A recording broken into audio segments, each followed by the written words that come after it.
मंडळी, राज्यातील तमाम बिबट्यांसाठी राज्याचे वनमंत्री गणेश नाईक युगपुरुष आणि दैवी अवतारापेक्षा कमी नाहीये।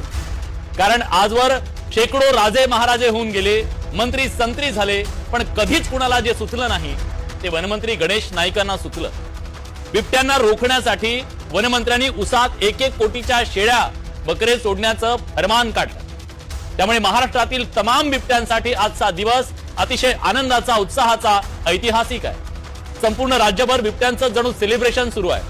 बिबट्यांच्या इतिहासात नोंद करावा असा हा दिवस आहे, कारण यापुढे बिबट्यांना शिकारीसाठी कुठं जावंच लागणार नाहीये। बिबट्यांना घरपोच त्यांची आवडती बकरा मटण डिश मिळणार आहे।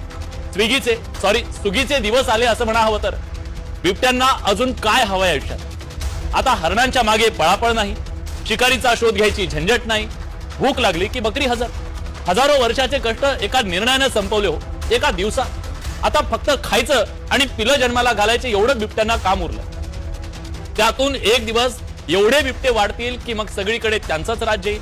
बिबटे खुश, बिबटे अजून तंदुरुस्त होतील। माणसांना सुद्धा खायला शेळ्या बकरे उरणार नाही। शिवाय शेळ्यांनी उसातच कसं राहावं, गावाच्या जवळ कसं येऊ नये यासाठी त्यांना कदाचित खास प्रशिक्षणही दिलं जाऊ शकतं। त्यामुळे तर्कशास्त्र, जीवशास्त्र या सगळ्यावर भारी गणेशास्त्र आहे। त्यामुळे काही अभ्यासकांनी आता डोक्याला हात मारत इंद्रदेवाचा धावा केल्याचं कळतंय। एक नक्की की आता जंगलातला कुठलाच प्रश्न शिल्लक राहणार नाहीये।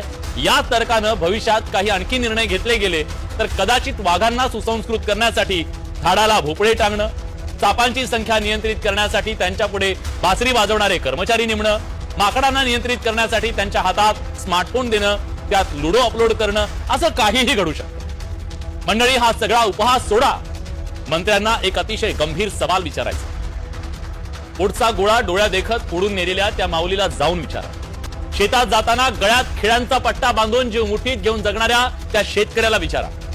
सूर्य मावळतीला गेला की दहशतीत जगणाऱ्या, चिडीत चूप होणाऱ्या, कड्या कुलपात बंद होणाऱ्या त्या गावांना जाऊन विचारा।